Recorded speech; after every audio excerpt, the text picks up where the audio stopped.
ನಮಾಮಿ ಶಂಕರ ಸದಾಶಿವ ಸಮಾರಂಭಂ ಶಂಕರಾಚಾರ್ಯ ಮಧ್ಯಮಾಂ ಅಸ್ಮದಾಚಾರ್ಯ ಪರ್ಯಂತಂ ವಂದೇ ಗುರು ಪರಂಪರಾಂ. ಶ್ರುತಿ ಸ್ಮೃತಿ ಪುರಾಣಾನಾಂ ಆಲಯಂ ಕರುಣಾಲಯಂ ನಮಾಮಿ ಭಗವತ್ಪಾದಂ ಶಂಕರಂ ಲೋಕಶಂಕರಂ.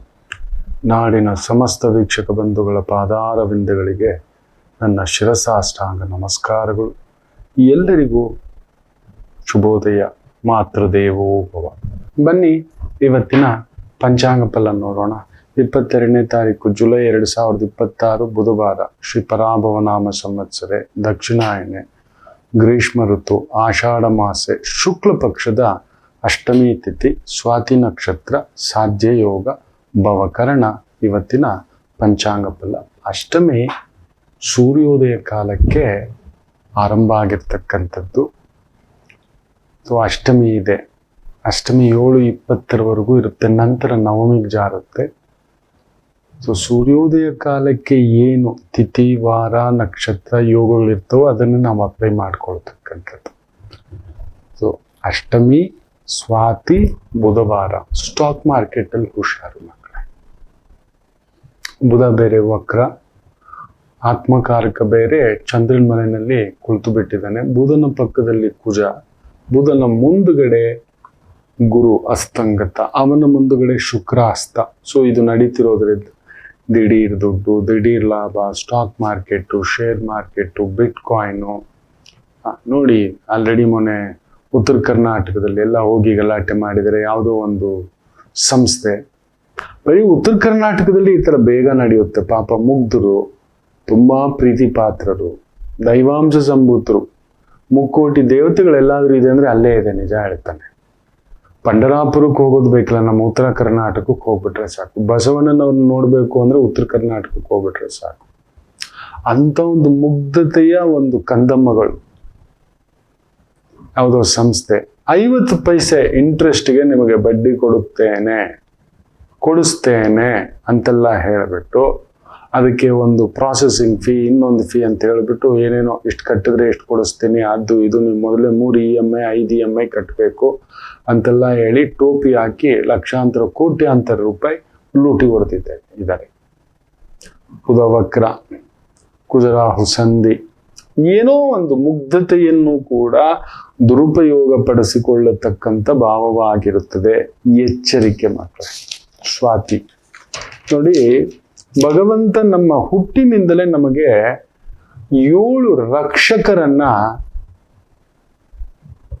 ಕಳಿಸ್ಬಿಟ್ಟಿರ್ತಾನೆ. ನಮಗೆ 7 ಜನ ರಕ್ಷಕರಿದ್ದಾರೆ. ನಮ್ಗೆ ಯಾರೂ ಇಲ್ಲ ಗುರುಗಳೇ, ನಮ್ಮನ್ನ ಹಿಡ್ಕೊಳ್ಳೋರಿಲ್ಲ ಗುರುಗಳೇ, ನಮ್ಮನ್ನ ನೋಡೋರಿಲ್ಲ ಗುರುಗಳೇ, ನಮಗ್ ಮಾಡೋರಿಲ್ಲ ಗುರುಗಳೇ.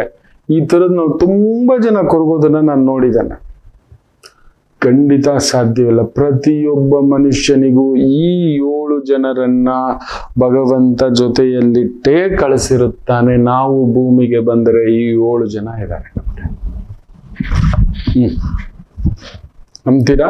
7 ಜನ ನಮಗೆ ರಕ್ಷಕ ಭಟರನ್ನ ಭಗವಂತ ನಮಗೆ ಆ ರಕ್ಷಕರನ್ನ ಕಳಿಸಿದ್ದಾನೆ. ನಾವು ಗಮನಿಸ್ತಲೇ ಇಲ್ಲ.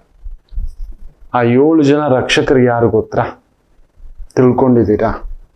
ಇವತ್ತಿಲ್ಲ ಮಕ್ಕಳೇ. ನಾವು ಭಾವನೆಗಳ ಜೊತೆ ಭಾವುಕತನ ಇದೆಲ್ಲ ಹೊರಟೋಗ್ಬಿಟ್ಟಿದೆ. ಯಾವುದೋ ಒಂದು ಮಾಯ, ಆ ಎಲ್ಯೂಷನ್, ಮೆಟೀರಿಯಲಿಸ್ಟಿಕ್ ಲೈಫ್. ನೋಡುವುದೇ ಸತ್ಯ, ಇರುವುದೇ ಸತ್ಯ, ಇದ್ದರೆ ಸತ್ಯ. ನಮ್ಮ ಗುರುಗಳ ಹತ್ರ ಯಾರೋ ಬಂದ್ಬಿಟ್ಟು, ಗುರುಗಳೇ ಸಂತೋಷವಾಗಿರ್ಬೇಕು ಅಂದ್ರೆ ದುಡ್ಡಿರ್ಬೇಕಾ ಗುರುಗಳೇ ಅಂತ.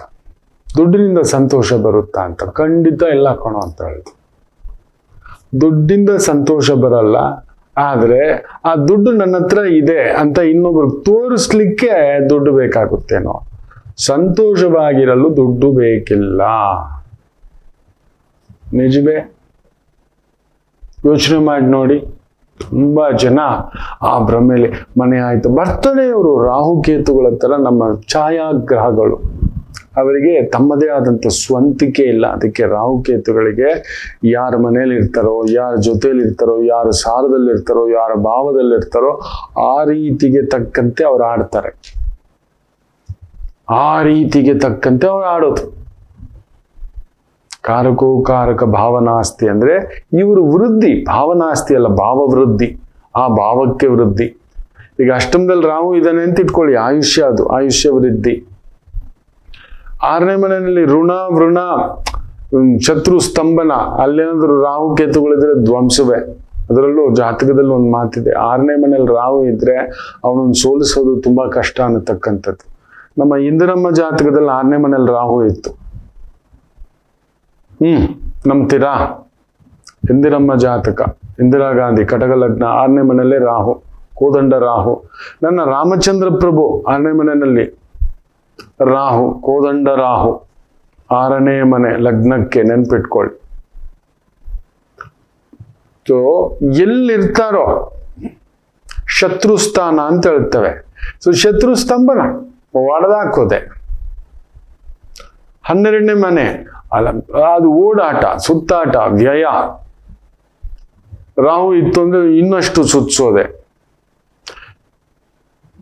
ಸೊ ಇವರು ಈ ಮಾಯೆಗಳು, ಇವರು ಆ ಟೈಮ್ಗೆ ಬಂದು ಆ ಥರದ ಒಂದು ಪ್ರಚೋದನೆ ಉಂಟು ಮಾಡತಕ್ಕಂಥವ್ರು. ನಾವೇನ್ ಮಾಡ್ಬಿಡ್ತೇವೆ, ಇನ್ನೊಂದು ವಿಚಿತ್ರ ಏನಂದ್ರೆ, ಏನಿದೆಯೋ ಅದರ ಕಡೆ ಗಮನ ಕೊಡದೆ ಕೇತು ಏನ್ ಮಾಡ್ತಾನೆ, ಅಲ್ಲಿ ನೋಡಿ 8ನೇ ಮನೇಲಿ ರಾಹು ಇದ್ದಾನೆ, ಆಯುಷ್ಯ ವೃದ್ಧಿ.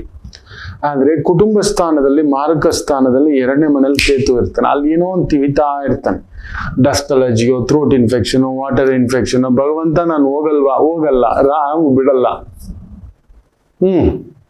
ರಾಹು ಬಿಡೋಲ್ಲ, ಕೇತು ನೆಮ್ಮದಿಯಾಗಿರೋ ಬಿಡಲ್ಲ. ಅವನು ತಿವಿತಾ ಇರ್ತಾನೆ, ಏನೋ ಒಂದು ಕುಟುಂಬ ಇಲ್ಲ ಆರೋಗ್ಯ. ನಂಬಿ ಮೋಸ, ಸ್ನೇಹಿತರಿಂದ ಮೋಸ, ಆತ್ಮೀಯರಿಂದ ಮೋಸ, ಕುಟುಂಬದಿಂದ ಮೋಸ, ತನ್ನವರಿಂದ ಮೋಸ, ತನ್ನ ಒಳ್ಳೆತನವೇ ಮೋಸ, ತನ್ನ ಮಾತು ಕೊಟ್ಟು ಮೋಸ.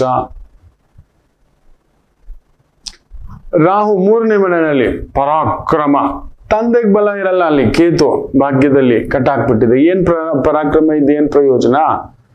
ಉಪಮುಖ್ಯಮಂತ್ರಿಯೇ ಅಷ್ಟೇ. ಸಂವಿಧಾನದಲ್ಲಿ ಉಪಮುಖ್ಯಮಂತ್ರಿ ಅನ್ನೋದು ಏನೂ ಇಲ್ಲ ರಚಿಸಿರೋದು. ಇವ್ರೊಂದು ಟ್ಯಾಗ್ ಇಟ್ಕೊಬಿಟ್ಟು ಉಪಮುಖ್ಯಮಂತ್ರಿ, ಎಲ್ಲಾ ನಿರ್ಧಾರಗಳಿಗೂ ಅವ್ರು ಇರ್ಬೇಕು ಅಂತ ಇವ್ರೇನೋ ಒಂದು ಕ್ರಿಯೇಷನ್ ಮಾಡಿ ಇಟ್ಕೊಂಡಿದ್ದಾರೆ ಅಷ್ಟೇ. ಭಾಗ್ಯದಲ್ಲಿ ಕೇತು. ಸುಖದಲ್ಲಿ ರಾಹು, 4ನೇ ಮನೆಯಲ್ಲಿ ರಾಹು ಇತ್ತಂದ್ರೆ ಖಂಡಿತ ಒಂದು ವಾಹನ ತಗೊಳ್ಳೋ ಯೋಗ ಇರುತ್ತೆ, ಅನ್ ಇಲ್ಯೂಷನ್ ಅಂತ. ಕೇತು ಸಾಲ ಮಾಡಿ ತಗೋಬಿಟ್ಟಿರ್ತೀರಿ, ಏನಕ್ಕಪ್ಪ ಇದು ಓಡಬೇಕು. 10ನೇ ಮನೆಯಲ್ಲಿ ಕೂತಿದ್ದಾನಲ್ವಾ ಕರ್ಮಸ್ಥಾನದಲ್ಲಿ. ಈ ರೀತಿ ರಾಹು ಕೇತುಗಳ ಪ್ರಭಾವ ನಮ್ಮನ್ನ ಸುತ್ತಮುತ್ತ ಯಾರಿಗೋ ತೋರಿಸ್ಲಿಕ್ಕೆ, ಯಾರಿಗೋ ಹೇಳ್ಕೊಳ್ಳಿಕ್ಕೆ, ನಾನು ಹಿಂಗಿದ್ದೀನಿ, ನಾನು ಹಂಗಿದ್ದೀನಿ, ನನ್ನ ಹತ್ರ ಆಕಾರ ಇದೆ, ಈ ತರದೊಂದು ಮಾಯೆಯನ್ನ ಆ ಸಮಯಕ್ಕೆ ಉಂಟು ಮಾಡಿಬಿಡುತ್ತೆ. ದಿಗುಲು ಉಂಟು ಮಾಡೋದು, ಎಕ್ಸೈಟ್ಮೆಂಟ್ ಉಂಟು ಮಾಡೋದು. ಸನ್ಮಾನ ಅಂತೆ ನನಗೆ, ಅದು ಹೊರಟೋಗುತ್ತೆ ಆ ದಿನ. ಅವಮಾನವಂತೆ ಆ ದಿನ, ಅದು ಹೊರಟೋಗುತ್ತೆ. ಬಟ್ ನಾವು ಮನ್ಸಲ್ಲಿ ಅದನ್ನ ಇಟ್ಕೊಂಡು ಕೂತ್ಕೋತೇವೆ, ನನಗೆ ಅವಮಾನ ಆಗೋಯ್ತು ಅನ್ನತಕ್ಕಂಥದ್ದು. ಇವರಿಬ್ರು ಕ್ರಿಯೇಟ್ ಮಾಡತಕ್ಕಂಥ ಆ ಒಂದು ಇಲ್ಯೂಷನ್, ಮಾಯಾ, ಭ್ರಮ ಅನ್ನತಕ್ಕಂಥದ್ದು. ಸೊ ನಮಗೆ ಏನಿದೆಯೋ ಅದನ್ನ ನಾವು ಯೋಚನೆ ಮಾಡೋದಿಲ್ಲ ಮಕ್ಕಳೇ. ನಮಗೇನು ಇಲ್ಲವೋ ಅದನ್ನ ಇಟ್ಕೊಂಡು ಕೂತ್ಕೋತೇವೆ. ನೋಡಿ, ಒಂದು ಹುಡುಗ 50ಕ್ಕೂ ಹೆಚ್ಚು ಎಕ್ಸಾಮ್ಗಳು ಬರೆದು ಪಾಸ್ ಆಗ್ಲಿಲ್ಲ, ಸೆಲೆಕ್ಟ್ ಆಗ್ಲಿಲ್ಲ ಅಂತ ಹೇಳ್ಬಿಟ್ಟು ಸೂಸೈಡ್ ಮಾಡ್ಕೊಬಿಟ್ಟಿದ್ದಾನೆ. Gold medalist. ಇಲ್ಯೂಷನ್, ನೀನ್ ಗೋಲ್ಡ್ ಮೆಡಲಿಸ್ಟು, ನಿನಗ್ ಕೆಲಸ ಸಿಗ್ಲಿಲ್ವೇನೋ, ಬರ್ತಾನೆ ಅವನೋ ರಾಹು ಕೇತು. ನೀನೇನ್ ಜೀನಿಯಸ್ ಗೊತ್ತಾ, ಚುಚ್ಚೋದು. ನೋಡಿ, ತುಂಬಾ ಓದ್ಕೊಂಡು ನಂಬರ್ ಹೊಡೆದವರು ಕೂಡ ಈ ಪ್ರಭಾವಕ್ಕೆ ಒಳಗಾಗೋದು. ಆ ನಂಬರೇ ನಾನು, ನನ್ನಂತವನ ಕೆಲಸ ಆಗ್ಲಿಲ್ವಾ, ಅಪ್ಪ ಕ್ಷಮಿಸು ಅಂತ ಹೇಳ್ಬಿಟ್ಟು ಆತ್ಮಹತ್ಯೆ ಮಾಡ್ಕೊಬಿಟ್ಟಿದ್ದಾನೆ. ಏನ್ ಹೇಳ್ತೀರಿ ಮಕ್ಕಳೇ? ಇವುಗಳೇ ಈ ರಾಹು ಕೇತುಗಳೇ. ನಿನಗಿಲ್ವೇನೋ, ನಿನಗಾಗ್ಲಿಲ್ವಾ ಪಾಪ. 50ಕ್ಕೂ ಹೆಚ್ಚು ಎಕ್ಸಾಮ್ಸ್ ಬರೆದಿದ್ದಾನೆ, ಸೆಲೆಕ್ಷನ್ ಆಗಿಲ್ಲ. ಹೋದ್ರೆ ಹೋಗ್ಲಿ, ಒಂದು ಟ್ಯೂಷನ್ ನಡೆಸ್ತಾ ಕೂತಿದ್ರು ಕೂಡ ಎಷ್ಟೋ ಬಡ ಮಕ್ಕಳಿಗೆ ಒಂದು 500 ರೂಪಾಯಿ, 1000 ರೂಪಾಯಿ. ಇವತ್ತು ನೀವು ನಂಬಲ್ಲ ಮಕ್ಕಳು, ಬೆಂಗಳೂರಲ್ಲಿ ಒಂದು ದಿನಕ್ಕೆ ಒಂದು ಸಬ್ಜೆಕ್ಟ್ಗೆ, ಒಂದು ದಿನಕ್ಕೆ 1 ಗಂಟೆಗೆ ಒಂದು ಸಬ್ಜೆಕ್ಟ್ಗೆ 1 ರಿಂದ 3,000 ರೂಪಾಯಿ ಒಂದು ದಿನಕ್ಕೆ ಟ್ಯೂಷನ್ ಕೂಡ ತಗೋತಿದ್ದಾರೆ. ನೀವು ನಂಬ್ತೀರಾ? ಬೆಂಗಳೂರಿನಲ್ಲಿ, ಡೆಲ್ಲಿಯಲ್ಲಿ, ಮುಂಬೈಯಲ್ಲಿ, ಚೆನ್ನೈಯಲ್ಲಿ ಒಂದು ದಿನಕ್ಕೆ 1 ಗಂಟೆಗೆ ಟ್ಯೂಷನ್ ಮಾಡ್ಲಿಕ್ಕೆ 1,000 ರೂಪಾಯಿ. 1,000 ರೂಪಾಯಿ 1 ಅವರ್ಗೆ ಟ್ಯೂಷನ್. ಒಂದು ಸ್ಟೂಡೆಂಟ್ಗೆ 10 ಸ್ಟೂಡೆಂಟ್ ಆದ್ರೆ 10,000 ರೂಪಾಯಿ. 20 ಸ್ಟೂಡೆಂಟ್ ಆದ್ರೆ 20,000 ರೂಪಾಯಿ ಒಂದು ದಿನಕ್ಕೆ. ನೆನ್ಪಿಟ್ಕೊಳ್ಳಿ, 30 ದಿನಕ್ಕೆ 6 ಲಕ್ಷ. ಬೇಡಪ್ಪ, ಒಂದು ಸ್ಟೂಡೆಂಟ್ 3,000 ರೂಪಾಯಿ ಅಂದ್ರೂ ಕಾಲಿಗೆ ಬಿದ್ದು ಕೊಡೋರಿದ್ದಾರೆ. ಇನ್ ಗೋಲ್ಡ್ ಮೆಡಲಿಸ್ಟ್ ಅಲ್ವಾ, ಓದ್ಕೊಂಡಿದ್ಯಲ್ವಾ, ಇಲ್ಲೊಂದು ಹಾಕೊಳ್ಳೋಣ, ಒಂದು B.Ed ಎಕ್ಸಾಮ್ ಪಾಸ್ ಮಾಡ್ಕೊಳ್ಳೋಣ. ಒಂದು ಮಾಸ್ಟರ್ಸ್ ಇನ್ನೊಂದು ಪಾಸ್ ಮಾಡ್ಕೊಳ್ಳೋಣ. ವಿದ್ಯೆಗೆ ನೆನಪಿಟ್ಟುಕೊಳ್ಳಿ ಮಕ್ಕಳೇ, ಅದೊಂದು ಸಮುದ್ರ, ಸಾಗರ. ನೋಡಿ, ಮೊನ್ನೆ ಒಂದು 70 ವರ್ಷದ ಮೇಲ್ಪಟ್ಟ ಅಜ್ಜ ಕೋರ್ಟ್ಗೆ ಅಪೀಲ್ ಹೋಗ್ತಾರೆ. ನೀಟ್ ಎಕ್ಸಾಮ್ ಬರೆದಿದ್ದೇವೆ, ನನಗೂ ಕೂಡ ಮೆಡಿಕಲ್ ಓದುವ ಅರ್ಹತೆ ಕೊಡಿ. ನಮಗೂ 1% ಯಾರೋ ಕನಸುಗಳು ಮಿಸ್ ಆಗಿರುತ್ತೆ ಓದಬೇಕು ಅನ್ನತಕ್ಕಂಥದ್ದು. ಸೊ ಅದಕ್ಕೆ ವಯಸ್ಸಿನ ಅಂತರ ಕೊಡಬೇಡಿ.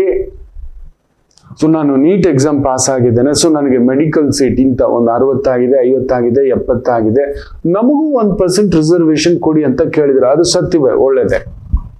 ಯಾರೇನೇ ಅಂದ್ಕೊಳ್ಳಿ, ವಿದ್ಯೆ ವಿಚಾರದಲ್ಲಿ ಅದು ಸರಿಯೇ.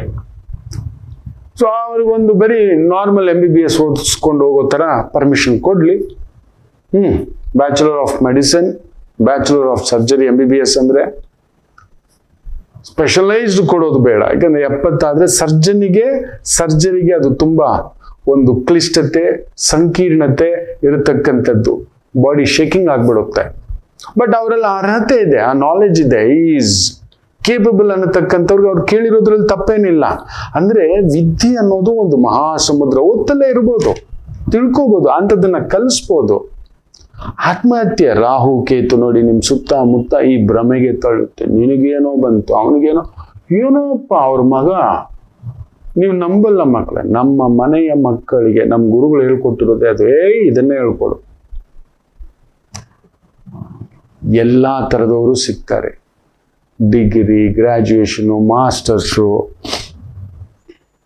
Rank, lawyer, doctor, medicine, JEE, ಏನೇನೋ ಮಾಡಿರೋರು ಸಿಗ್ತಾರೆ. ತುಂಬಾ ಒಳ್ಳೆ ಮಕ್ಕಳು ಸಿಗೋಲ್ಲ. ಮಕ್ಕಳನ್ನ ಒಳ್ಳೆಯವರಾಗಿ ಬೆಳೆಸಿ, ನಿಮ್ ಜೊತೆಲಿ ಇದ್ದಾರ ಸಾಕು. ಜಾಳತನ ಒಂದು 1/2 ಎಕರೆ, 1 ಎಕರೆ ಎಲ್ಲರೂ ನೀವು ಜಮೀನಿಟ್ಟುಕೊಳ್ಳಿ. ಕುಜರಾಹು ಸಂಧಿ ಈಗ ಹೇಳ್ತಿದ್ದಾನೆ ನೋಡಿ, ಎಲ್ಲರೂ 1 ಎಕರೆ ಈ ಬೆಂಗಳೂರಲ್ಲಿ ಬಂದು ಸೈಟ್ ತಗೊಳ್ಳೋ ಬದಲು 1 ಎಕರೆ ಜಾಗ ತಗೊಳ್ಳಿ. ಇಲ್ಲಿಂದ 100 ಕಿಲೋಮೀಟರ್, 150 ಕಿಲೋಮೀಟರ್ ಆಗಿ ಒಂದು ವಿಳೆದೆಲೆ ಬೆಳೆಸ್ಕೊಳ್ಳೋಣ, ಒಂದು ನುಗ್ಗೆಕಾಯಿ ಬೆಳೆಸ್ಕೊಳ್ಳೋಣ, ಒಂದು ಹಾಲು ಬೆಳೆಸೋಣ, ಒಂದು ಸಿಹಿ ಗೆಣಸು ಬೆಳೆಸೋಣ, ಒಂದು ಬೆಟ್ಟದ ನೆಲ್ಲಿಕಾಯಿ ಬೆಳೆಸೋಣ. It is required. ಭೂಮಿ ಇದ್ದವನಿಗೆ ಭೂತಾಯಿ ಯಾವತ್ತೂ ಕೈ ಕೊಡೋದಿಲ್ಲ. 1 ಎಕರೆ ಸಾಕು. ಈ ಇಲ್ಯೂಷನ್ ಮಾಯೆಗಳೇ ಸುತ್ತಿಸ್ಬಿಟ್ಟು ಇವತ್ತು ನಾವು ಕಳೆದುಕೊಳ್ಳುತ್ತಿದ್ದೇವೆ ಈ ಮಾಯೆಗೆ. ಭಗವಂತ ನಮ್ಮನ್ನ ಭೂಮಿಗೆ ಕಳಿಸುವಾಗಲೇ ರಕ್ಷಕರನ್ನ ಕಳಿಸಿರುತ್ತಾನೆ ಅಂತ ಹೇಳದ್ನಲ್ಲ. ಆ 7 ರಕ್ಷಕರು ಯಾರು ಗೊತ್ತಾ? ಜನ್ಮತ ನಮಗೊಂದು ಮೊದಲನೇದು ಅಮ್ಮ, ಹೊಟ್ಟೆಲೇ ಇಟ್ಟು ನಮ್ಮನ್ನ ಕಾಪಾಡ್ತಾಳಪ್ಪ.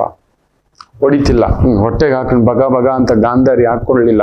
ಹೊಟ್ಟೆ ಉರಿ, ಸಂಕಟ, ಬಾಧೆ, ದ್ವೇಷ, ಅಸೂಯ, ಇನ್ನೊಂದು ಮತ್ಸರ, ಮದ, ಕೋಪ, ಆಕ್ರೋಶ ಎಲ್ಲ ಸೇರ್ಕೊಂಡು ಹಿಂಗೆ ಹೊಡೆದಾಕೊಂಡ್ಲಿ. ಇದು ಪಿಂಡ ಇನ್ನೂ ಅದೊಂದು ರೂಪ ತಗೊಂಡಿಲ್ಲ. ಒಡೆದುನೇ ಆ ಪಿಂಡನ ಕರಗಿಸ್ಬಿಟ್ರು, ಕೆಳಗಡೆ ಬಿದ್ದೋಯ್ತು. ಇನ್ನೂ ಅದೊಂದು ಪರಿಪೂರ್ಣ ಪಿಂಡವಾಗಿ ಆಗಿರ್ಲಿಲ್ಲ ಆಕೆಗೆ. ಕೆಲವ್ರಿಗೆ ಬೇಗ ರೂಪ ಕೊಡುತ್ತೆ, ಕೆಲವ್ರಿಗೆ ಲೇಟು. ವೇದವ್ಯಾಸರು ಗೊತ್ತು, ತ್ರಿಕಾಲ ಜ್ಞಾನಿ, ಓಡ್ ಬಂದು ಎಂತ ಕೆಲಸ ಮಾಡಿಬಿಟ್ಟಿದ್ದೀಯ ಮೊಮ್ಮಗಳೇ ಅಂತ ಹೇಳ್ಬಿಟ್ಟು ಸೊಸೆ ಆಗ್ಬೇಕು. ಮಗ ತಾನೆ ಧೃತರಾಷ್ಟ್ರ, ಸೊಸೆ ಏನಮ್ಮ ಮಾಡಿಟ್ಬಿಟ್ಟೆ ನನ್ನ ಮೊಮ್ಮಗುನ ಅಂತೇಳಿ ಆ ಪಿಂಡಕ್ಕೆ, ಇನ್ನು ರೂಪ ಪಡೆಯದ ಪಿಂಡಕ್ಕೆ ಹೊರಗಡೆ ಕುಂಭದಲ್ಲಿಟ್ಟು, 101 ಕುಂಭದಲ್ಲಿಟ್ಟು ಒಂದೊಂದು ಅಂಶವು ಅದರಲ್ಲಿಟ್ಟು IVF ಅನ್ನ ಸೃಷ್ಟಿ ಮಾಡ್ತಾರೆ. ಹೊರಗಡೆ IVF ನೆನಪಿಟ್ಕೊಳ್ಳಿ. ಒಂದು ಲ್ಯಾಬಲ್ ಬೆಳೆಸೋದು ನೆನಪಿಟ್ಟುಕೊಳ್ಳಿ. 101 ಮಕ್ಕಳು ಒಂದೇ ಬಾರಿಗೆ ನೋಡಿ. ಆ ಕೋಪ, ಆ ದ್ವೇಷ, ಮದ, ನನ್ನ ಆಸ್ತಿ, ನನ್ನಂತಸ್ತು, ನನ್ನ ಪದವೆ, ರಾಜಮಾತ, ಮಹಾರಾಣಿ, ನನಗೆ ವಾರಸ್ದಾರದ ಎಲ್ಲಿದೆ ಆಗೋಯ್ತೆ, ಧರ್ಮರಾಯ ಹುಟ್ಟು ಬಿಟ್ಟ, ಇನ್ನಿಲ್ಲ, ಮೊದಲೇ ನನ್ನ ಗಂಡ. ದೈಹಿಕ ಮಾನಸಿಕ ನ್ಯೂನತೆ ಇರತಕ್ಕಂಥ ವಿಷವೃಕ್ಷ ನೋಡಿ. ಆ ವಿಷಬುದ್ಧಿ ಗಾಂಧಾರಿಗೆ ಎಷ್ಟಾದರೂ ಕಾಬೂಲಿ ಬುದ್ಧಿಯೇ, ತಪ್ಪು ತಿಳ್ಕೋಬೇಡಿ. ಅಫ್ಘಾನಿಸ್ತಾನದವಳಲ್ವಾ, ಗಾಂಧಾರ್. ಬಂದೇ ಬರುತ್ತೆ. ಹೆಣ್ಣಿಗೆ ಮತ್ಸರ ಜಾಸ್ತಿ ಅಂತೀವಿ. ಅದ್ರಲ್ಲಿ ರಾಣಿ ಆಗ್ಬಿಟ್ರೆ, ಯಜಮಾನಿ ಆಗ್ಬಿಟ್ರೆ, ಮಹಾರಾಣಿ ಆಗಿಬಿಟ್ರೆ, ರಾಜಮಾತ ಆಗಿಬಿಟ್ರೆ ಇದ್ದಿದ್ದು ಜಾಸ್ತಿ. ಕೌಸಲ್ಯ ಆಗ್ಬಿಡ್ಲಿಲ್ಲ, ಕೈಗೆ ಬಿಡ್ಲಿಲ್ಲ. ಯೋಚನೆ ಮಾಡಿ ನೋಡಿ. ಹುಟ್ಟುದವನು ಸರ್ವನಾಶಕ್ಕೆ ನಿಂತ್ಕೋಬಿಟ್ಟ. ಆದರೂ 9 ಮಾಸಗಳು ಒಂದು ತಾಯಿ ಹುಟ್ಟುವಾಗಲೇ ಆ ಪಿಂಡವಾಗಿ ನಮಗೆ ಅನ್ನಪೂರ್ಣೇಶ್ವರಿಯಾಗಿ ಸದಾ, ಯಾರೋ ಇಂಥವ್ರು ಕೆಲವರು ಈಗ ಜಾಸ್ತಿ, ಪ್ರತಿ ಊರಲ್ಲಿ 10 ಜನ ಇದ್ದಾರೆ, ಇನ್ನು ಮೇಲೆ ಪ್ರತಿ ಕುಟುಂಬದಲ್ಲೂ ಒಂದು ತಾಯಿ ಕೆಟ್ಟಿರುತ್ತಾಳೆ. ಇಂಥ ಒಂದು ವಿಷಕನ್ಯೆಯಾಗಿ ಮಾರ್ಪಾಟಾಗುತ್ತಾಳೆ. ಪ್ರತಿ ಕುಟುಂಬದಲ್ಲಿ ಒಂದು ವಿಷಕನ್ಯೆ, ವಿಷಪುರುಷ ಅಂದ್ರೆ ಮಕ್ಕಳು ಹೆಂಡತಿ ಎಲ್ಲ ಬಿಟ್ಟು ಓಡೋಗತಕ್ಕಂಥವನು, ಜವಾಬ್ದಾರಿ ಇಲ್ಲದೆ ಓಡೋಗ್ತಕ್ಕಂಥವನು, ಮೂರ್ಖ ತಂದೆ, ಮೂರ್ಖ ಗಂಡ, ಮೂರ್ಖ ಹೆಂಡತಿ, ಮೂರ್ಖ ತಾಯಿ, ಇಂಥವ್ರು ಪ್ರತಿ ಕುಟುಂಬದಲ್ಲೂ ಒಬ್ರು. ಮನೆ ಹಾಳು ಕೆಲಸಕ್ಕೆ ಇನ್ನು ಮೇಲೆ ಸೃಷ್ಟಿ ಬರೆದಿಟ್ಕೊಳ್ಳಿ, ಶುಕ್ರ ಹಸ್ತ, ಗುರುವು ಹಸ್ತ ಅಂದ್ರೆ ಅಂತ ಮೂರ್ಖ ಗಂಡಸರು ಹುಟ್ಟುತ್ತಾರೆ. ನಮಗೆ ಆಗ್ಬೇಕು, ನೀನು ನಿಮ್ಮ ಅಮ್ಮನ ಮನೆಗೆಲ್ಲ ದುಡ್ಡು ಕೊಡ್ಬಾರ್ದಮ್ಮ, ನೀನ್ ದುಡ್ದಿದ್ದೆಲ್ಲ ನನಗೆ ಕೊಡ್ಬೇಕು, ನೀನ್ ನನ್ ದುಡ್ತ ನೀನ್ ಕೇಳ್ಬಾರ್ದು, ನಿನ್ ದುಡ್ತದಲ್ಲೇ ಮನೆ ನಡೆಸ್ಬೇಕು ಅನ್ನೋ ಅಂತ ಮೊನ್ನೆ ಒಂದು ಜಾತಕ. ಪಾಖಂಡಿ ಅವನು, ನನ್ನ ಕೈಗೆ ಸಿಗಬೇಕಿತ್ತು ಅವನ ತಾಯಿಗೂ ಅವನ ಮಗನಿಗೂ. ನಿಜವಾಗ್ಲೂ ಹೇಳ್ತಾನೆ, ಯಾವ ಜನ್ಮ ಅಂತ ಎತ್ತಿಟ್ಟಿದ್ಯಾ ನಿನಗೆ ಹೆಣ್ಣು ಮಗು ಕೊಟ್ಟು, ನನ್ನ ಮಗ ಏನು ಊಳಿಗೆ ಅನ್ಕೊಂಡಿದ್ದಾನ, ಕೆಲಸದವಳು ಅನ್ಕೊಂಡಿದ್ದಾನ, ಏನು ಅನ್ಕೊಂಡಿದ್ಯಾ ನೀನು ಹೆಂಗಸು ಅನ್ನತಕ್ಕಂಥ ಸ್ತ್ರೀ ಕುಲಕ್ಕೆ ನೋಡಿ 7 ರಕ್ಷಕರು ಅಂತ ಹೇಳ್ತೇವೆ. ಭಕ್ಷಕಿ ಭಕ್ಷಕನನ್ನಾಗಿ ಮಾಡಿ ಇಟ್ಕೊಬಿಟ್ಟಿದ್ದಾಳೆ. ಏನೋ ನಿನ್ನ ಹೆಂಡತಿ ಅವರಣ್ಣನಿಗೆ ಒಂದು EMI ಪಾಪ ಸಹಾಯ ಮಾಡಿದಾಳೆ ಆ ಮಗು, ವಾಗ್ದೇವಿ. ಅಯ್ಯೋ ಅಂತ ಮಗಳು ನೋಡಿ, ಎಂಥ ಹೆಣ್ಣಿಗೆ ಎಂಥ ಕುಟುಂಬ ಸಿಕ್ಕಿದೆ. ಅಲ್ಲಿದ್ದವ್ರು ಕೊಡ್ಲೇ ಇಲ್ಲ, ಕಡಲೆ ಇದ್ದವ್ರಿಗೆ ಅಲ್ಲಿಲ್ಲ ಅಂತ ಹೇಳ್ತೇವೆ. ಪಾಖಂಡಿಗಳಪ್ಪ. ಅಣ್ಣನಿಗೆ ಕಷ್ಟ ಅಂತ ಹೇಳ್ಬಿಟ್ಟು ಆ ಮಗು ಒಂದು EMI ಕಟ್ಟಿದ್ರೆ ಗೊತ್ತಾಗ್ಬಿಟ್ಟು ಇವನ್ ಫಸ್ಟ್ ಆಫ್ ಆಲ್ ಹೆಂಡತಿ ದುಡ್ಡನ್ನು ಕೇಳೋನ್ ಅವ್ನು ನಾಮರ್ದ ನಪುಂಸಕ ಅಂತ ಹೇಳ್ತಾರೆ ನಮ್ಮ ಗುರುಗಳು. ನಾನು ಸೇರಿಸಿ ಹೇಳ್ತೇನೆ ಬಿಡಿ, ಹೆಂಡತಿ ದುಡ್ಡಲ್ಲಿ ಗಂಡಸು ಅಂದ್ರೆ ಮೀಸೆ ಇಟ್ಟ ಮೇಲೆ ಅವಳನ್ನು ಪೋಷಿಸೋದೇ ಅವನ ಕರ್ತವ್ಯ. ನೋಡಿ 2ನೇ ರಕ್ಷಕ ಯಾರು ಗೊತ್ತಾ? ತಂದೆ.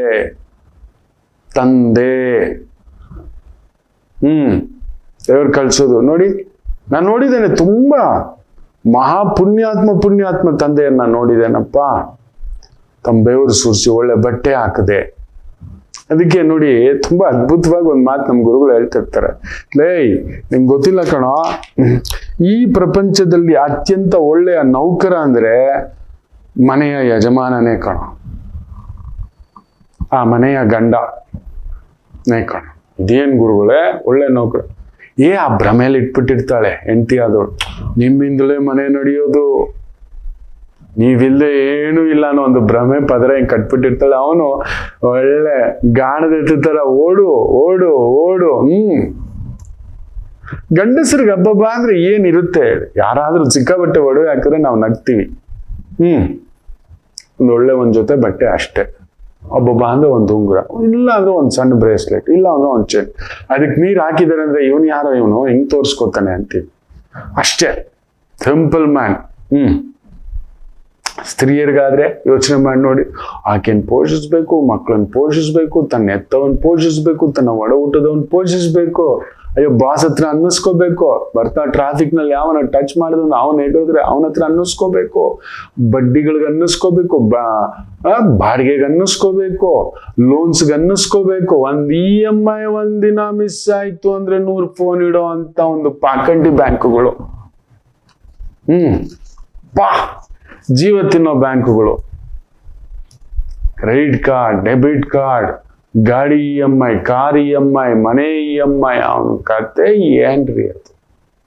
ಆದ್ರೆ ಭ್ರಮೆ ನಿಮ್ಮಿಂದಲೇ ನಡೀತಿರೋದು. ನಮ್ ಗುರುಗಳು ಹೇಳ್ದಾಗ ಕೂತ್ಕೊಂಡು ಯೋಚನೆ ಮಾಡಿದ್ರೆ ಅವನು ಸ್ವಾಮಿ ಅಂತ ಅನ್ಸುತ್ತೆ. ನಿಜವಾ ಇಲ್ವಾ ಹೇಳಿ?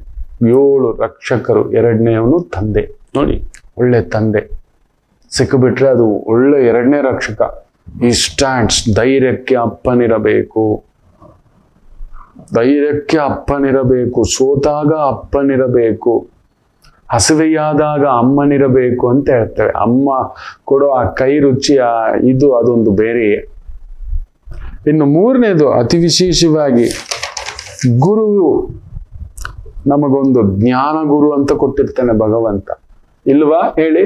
ಖಂಡಿತ ಇವತ್ತೇನಾದ್ರೂ ನಾನು ಆಗಿದ್ದೇನೆ ಅಂದ್ರೆ ನನ್ನ ಗುರುಗಳಿಂದಲೇ, ನಿಮ್ಮಂತ ಗುರುಗಳಿಂದಲೇ, ನಿಮ್ಮಿಂದಲೂ ತುಂಬಾ ಕಲ್ತಿದ್ದೇನೆ. ಅಲ್ಲೊಂದು ಗುರು ವಿದ್ಯೆಯೋ ಜ್ಞಾನವೋ ನಮಗೆ ತಿಳಿಸ್ಲಿಕ್ಕೆ 3ನೇ ರಕ್ಷಕನನ್ನ ಭಗವಂತ ಕೊಟ್ಟಿದ್ದಾನೆ. ಇನ್ನು 4ನೇ ರಕ್ಷಕ ವಿಶೇಷವಾಗಿ ವಿದ್ಯೆ ಕಲಿಸತಕ್ಕಂತ ಒಂದು ಗುರು. ಏನಾದ್ರೂ ಇಷ್ಟು ಸುಲಲಿತವಾಗಿ ಮಾತಾಡ್ತಾನೆ ಸಬ್ಜೆಕ್ಟ್ ಬಗ್ಗೆ, ಜ್ಯೋತಿಷ್ಯದ ಬಗ್ಗೆ, ಆಗಮದ ಬಗ್ಗೆ, ವೈದಿಕದ ಬಗ್ಗೆ, ಪುರಾಣದ ಬಗ್ಗೆ. ಏನೋ ನನಗೆ ತಿಳಿದಿರೋ ಅಷ್ಟು ಅಣುವಷ್ಟಾದ್ರೂ ತಿಳ್ಕೊಂಡಿದ್ರೆ ನನಗೆ ವಿದ್ಯೆ ಕಲಿಸಿದ ಗುರುವಿನಿಂದಲೇ. ಸೊ 4ನೇ ರಕ್ಷಕ ಅದೇ, ನಿನಗಿದು ಚೆನ್ನಾಗಿ ಬರುತ್ತೆ ಕಣೋ, ಇದ್ರಲ್ಲಿ ನೀನು ಜಾಸ್ತಿ ಪ್ರಾಕ್ಟೀಸ್ ಮಾಡೋ, ಬೇರೆ ಏನೇನೋ ಮಾಡಬೇಡ ಅಂತೇಳಿ ನನ್ನಲ್ಲಿರತಕ್ಕಂಥ ಒಂದು ವಿದ್ಯೆಯನ್ನ ಜಗತ್ತಿಗೆ ತಿಳಿಸಿಕೊಡ್ಲಿಕ್ಕೆ ಭಗವಂತ ಕಳಿಸಿಕೊಟ್ಟಂತ ಒಂದು ವಿಸ್ಮಯ, ಒಂದು ವಿದ್ಯಾಗುರು. ಅಲ್ಲೊಂದು ಜ್ಞಾನಗುರು ಇದ್ದಾನೆ 3ನೇವನು, 4ನೇವನು ವಿದ್ಯಾಗುರು. ಇನ್ನು 5ನೇದು ವಿಶೇಷವಾಗಿ ದಾತ. ನೋಡಿ, ಅನ್ನದಾತ ನಮಗೆ ಅಂತ ಒಂದು ಕೆಲಸ ಕೊಟ್ಟಿದೆ ಯಜಮಾನ. ನಮಗೆ ಅಂತ ಒಂದು ಕೆಲಸ ಇದೆಯಲ್ಲ, ಅದಕ್ಕೊಂದು ಸಂಬಳ ಕೊಡ್ತಿದ್ದಾನಲ್ವಾ. ನೀವು ಸಂಬಳ ಕೊಡ್ತಿದ್ರಿ, ನಿಮಗೆ ಗೊತ್ತಿಲ್ಲ ಇದೆ, ನಿಮಗೆ ಗೊತ್ತಿಲ್ಲ ಅಷ್ಟೇ. ನಮ್ಗೆ ಯೂಟ್ಯೂಬ್ ಇನ್ಕಮ್ ಇದೆ, ಬೇರೆ ಬೇರೆ ನೀವು ಬರ್ತೀರಿ ಕ್ಲೈಂಟ್ಸ್ ಆಗಿ, ಫೀಸ್ ಇದೆ. ಅದು VVIP ಕ್ಲೈಂಟ್ಸ್ ಇರ್ಬೋದು, ವೆರಿ ಬಿಗ್ ಯೂನಿಕಾರ್ನ್ಸ್ ಇರ್ಬೋದು, ಅವ್ರ ಲಕ್ಷಗಟ್ಟಲೆ ಕೊಡ್ಬೋದು, ನೀವು 1000 ಗಟ್ಟಲೆ ಕೊಡ್ಬೋದು. ಒಟ್ಟಿನಲ್ಲಿ ನನಗೆ ಸಂಬಳ ಕೊಡುವ ದಾತರು ನೀವೇ, ನನ್ನ ಅನ್ನದಾತರು ನೀವೇ. ದಾತ ಅಂದ್ರೆ ಯಜಮಾನ. ನಮಗೆ ಅಂತ ಒಬ್ಬನ ಇಟ್ಟಿದ್ದಾನ, ಅದು ಪ್ರೈವೇಟ್ ಕೆಲಸ ಇರ್ಬೋದು, ನಾನೊಂದು ಅಂಗಡಿ ಹಾಕೊಂಡಿದ್ದಾನೆ, ಒಬ್ಬ ಬಂದ ಏನೋ ಐಟಮ್ ತಗೊಂಡ, ಅದರಿಂದ ನಂಗೆ ಲಾಭ ಬರುತ್ತಲ್ವಾ. ಸೊ ನನ್ನ ದಾತ ಯಾರು? ನೀವೇ, ಹೌದಲ್ವಾ? ಯಾರಿಟ್ಟಿರೋದು?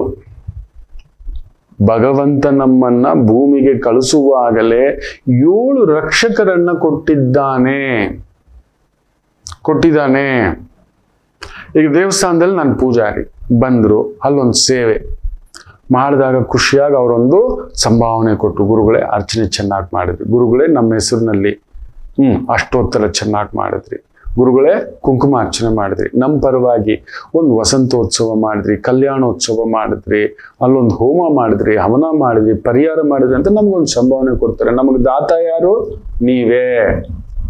ನಮ್ಮ ಯಜಮಾನ ನೀವೇ. ನಮ್ಗೆ ಅಂತ ಒಬ್ಬ ಯಜಮಾನ ಕೊಟ್ಟಿದ್ದಾನೆ. ಅದು ಕೂಲಿ ಕೆಲಸ ಇರ್ಬೋದು, ದೊರೆಯ ಕೆಲಸ ಇರ್ಬೋದು. ಈಗ ನಮ್ ದೊರೆಗೆ ಸಂಬಳ ಬರುತ್ತೆ, ಅವರಿಗೆ ದಾತ ಯಾರು ಗೊತ್ತಾ? ನಾವು ಸ್ವಾಮಿ. ದೊರೆ ಕೂಡ ಸಂಬಳ ತಗೋತಿರೋದು ತಿಂಗಳಿಗೆ ಬರುತ್ತಲ್ಲ, 2 ಲಕ್ಷನೋ 3 ಲಕ್ಷನೋ 5 ಲಕ್ಷನೋ, guest house, car free, driver free, ಅವ್ರ ಸಂಬಳ, petrol free, phone free, guest house free. ಇದೆಲ್ಲ ಕೊಟ್ಟಿದಾರಲ್ಲ, ಯಾರ ದುಡ್ಡು? ನಮ್ಮ ದುಡ್ಡು ಸ್ವಾಮಿ. ನಾವು ದಾತರು, ಅನ್ನದಾತರು. ಅವರಿಗೆಲ್ರಿಗೂ ಅಧಿಕಾರಿಗಳು ಅಂತಾರಲ್ವಾ, ಅವ್ರ ಸಂಬಳ ಎಲ್ಲಿಂದ ಬರೋದು? ನಾವು ಕೊಡೋ ಟ್ಯಾಕ್ಸ್ ದುಡ್ಡಿಂದ. ಏನು ಇವ್ರು ಪ್ರಿಂಟ್ ಹೊಡೆದು ಬಿಟ್ಟು ಕೊಡ್ತಿಲ್ಲ ಸ್ವಾಮಿ, ನಮ್ ಟ್ಯಾಕ್ಸ್ ದುಡ್ಡು, ನಮ್ ಸಂಪಾದನೆ ದುಡ್ಡು. ಮೊನ್ನೆ ಒಬ್ಬ ಹೇಳ್ತಾನೆ, ಹೆಚ್ಚು ಕಡಿಮೆ ನಾನು 1 ಕೋಟಿವರೆಗೂ ಟ್ಯಾಕ್ಸ್ ಕಟ್ಟಿದ್ದೀನಿ 14 ವರ್ಷದಿಂದ. ಕೆಲಸ ಹೋಗ್ಬಿಡ್ತು, ನಾನು ಏನ್ ಮಾಡೋದು ಗೊತ್ತಿಲ್ಲ, ಗೌರ್ಮೆಂಟ್ಗೆ ನಾನು ಟ್ಯಾಕ್ಸ್ ಕಟ್ಟಿದ್ದೇನೆ. ದೊಡ್ಡದಾಗ ಆತ ಪೋಸ್ಟ್ ಹಾಕ್ತಾನೆ, ನನ್ನ ಆತ್ಮೀಯರು ಕಳಿಸ್ತಾರೆ, ನನ್ನ ಟೀಮು. ಸಂಕಟವೇ, ಸರ್ಕಾರ ನಾನೀಗ ಬೀದಿಗೆ ಬಂದು ನಿಂತಿದ್ರೆ ನಾನು ಏನ್ ಮಾಡ್ಲಿ, ನನಗೇನು ಫೆಸಿಲಿಟಿ ಇಲ್ವೇ ಅಂತ. ಏನಿದೆ ನನಗೆ ಫೆಸಿಲಿಟಿ? ನಿರುದ್ಯೋಗ ಭತ್ಯೆ ಇದೆಯಾ?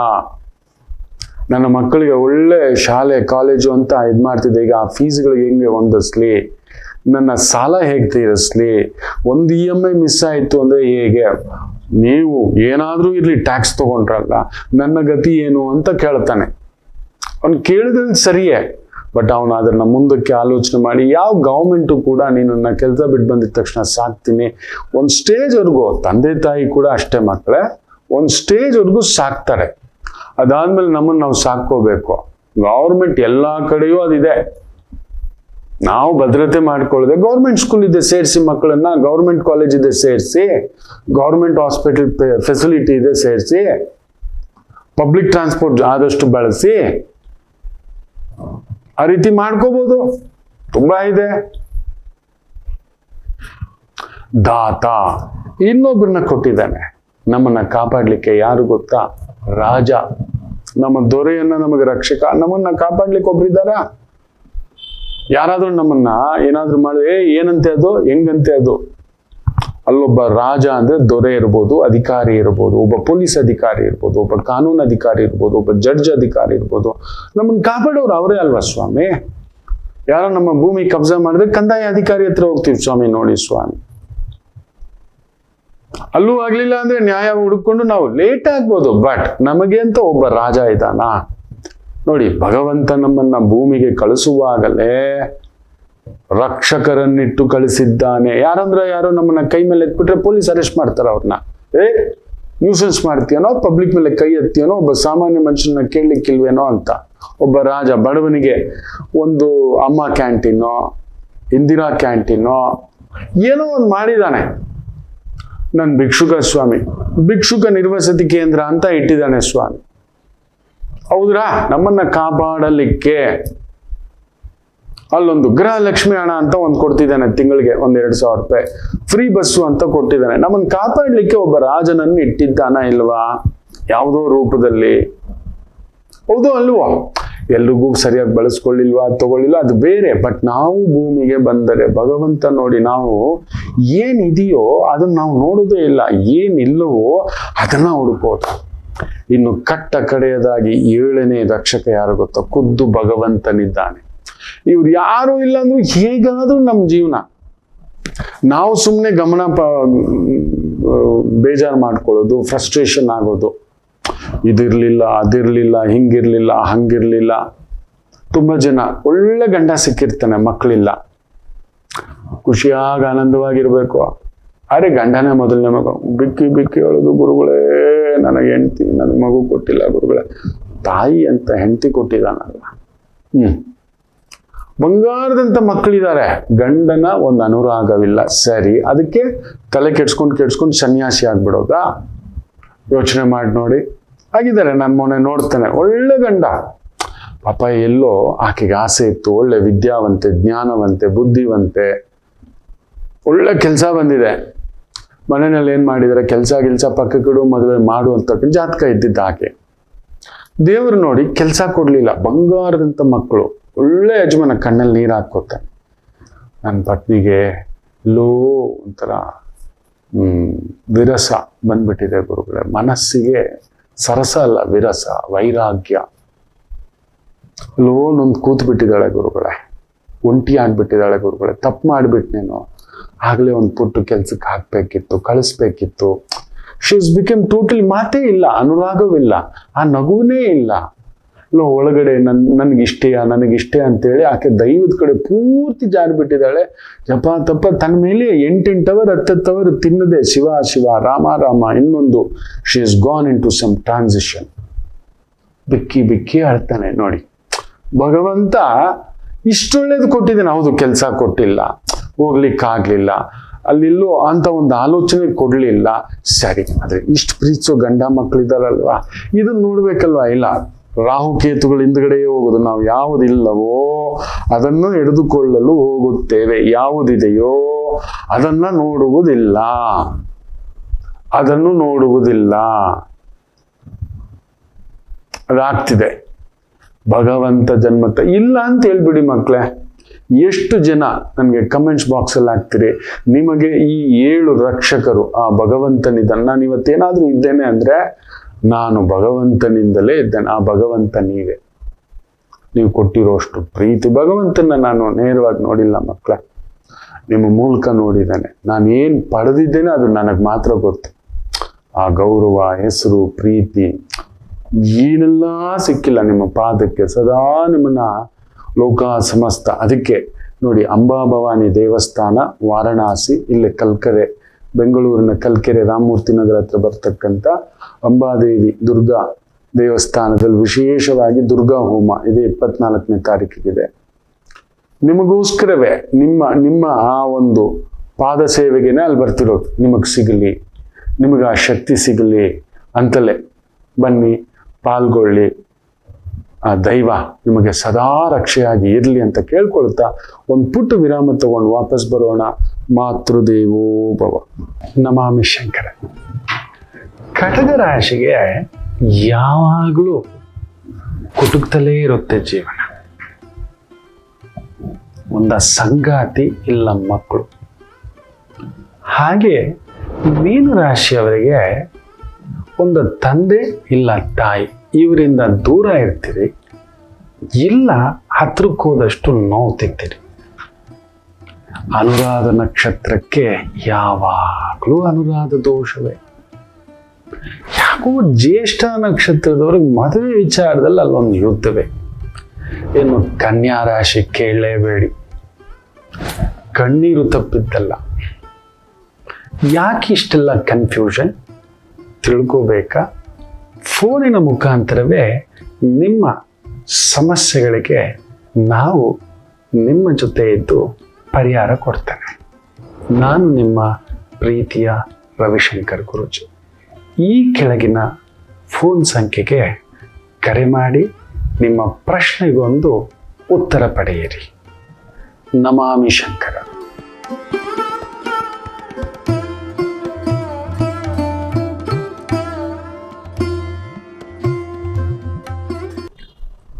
ನಮಾಮಿ ಶಂಕರ. ಏನೇ ಮಾಡಿದರೂ ಸೋದರರ ವಿಚಾರದಲ್ಲೊಂದು ಕಣ್ಣೀರುಂಟು ಈ ಎರಡು ರಾಶಿಗಳಿಗೆ. ಹೌದು ಅಲ್ವೋ ಹೇಳಿ? ಹೌದು, ಜನ್ಮತ ಅವ್ರ ಜೊತೆಲಿ ಇರ್ಲಿಕ್ಕೆ ಬಿಡೋಲ್ಲ, ಇಲ್ಲ ಅವ್ರ ಜೊತೆ ಹೊಂದಾಣಿಕೆ ಇರೋಲ್ಲ, ಇಲ್ಲ ಅವ್ರು ನಿಮಗೆ ಹೊಂದಿಕೆ ಆಗೋಲ್ಲ. ಚೆನ್ನಾಗಿದ್ರು ಅಲ್ಲೊಂದು ಮಿಸ್ಅಂಡರ್ಸ್ಟ್ಯಾಂಡಿಂಗ್ ಅನ್ನತಕ್ಕಂಥ ಭಾವವಿರುತ್ತೆ. 100% ಹೇಳ್ತಾನೆ.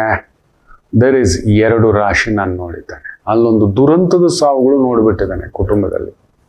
ನಮ್ಮಣ್ಣ ಹೆಂಗೆ ಹೋಗ್ಬಿಟ್ಟ, ನಮ್ಮ ತಮ್ಮ ಹೆಂಗೆ ಹೋಗ್ಬಿಟ್ಟ, ದೂರ ಹೋಗ್ಬಿಟ್ಟ. ಇನ್ನೂ ಕೆಲವರಿಗೆ ಅಣ್ಣ ತಮ್ಮಂದ್ರೆ ಇಲ್ಲವೇ ಇಲ್ಲ. ಇನ್ನೂ ಕೆಲವರಿಗೆ ಇದ್ದರೂ ಪ್ರಯೋಜನವಿಲ್ಲ. ಇದೇನು ಗುರುಗಳೇ ಗೊತ್ತಿಲ್ಲ ಮಕ್ಕಳೇ. ನಾನು ಕೂಡ ಈ ಸೃಷ್ಟಿಯ ಈ ಒಂದು ರಹಸ್ಯವನ್ನ ಭೇದಿಸೋದು ತುಂಬ ಕಷ್ಟ. ಏನೋ ನಾವು ಏನು ಬಿತ್ತನೆ ಹಾಕಿರ್ತೇವೆಯೋ, ಬೆಳೆ ಏನು ಹಾಕಿರ್ತೇವೆಯೋ ಅದು ಈ ಜನ್ಮಕ್ಕೆ ಒಂದು ವೃಕ್ಷವಾಗಿ ಒಂದು ಆ ಬೀಜ ಆಗಿ ಬಂದಿದೆ. ಈಗ ಅದೊಂದು ಹಣ್ಣಾಗಿ ಪೂರ್ಣ ಫಲವಾಗಿ ಕೊಡ್ತಕ್ಕಂಥ ನಾವು ಅನ್ಕೋತೇವೆ.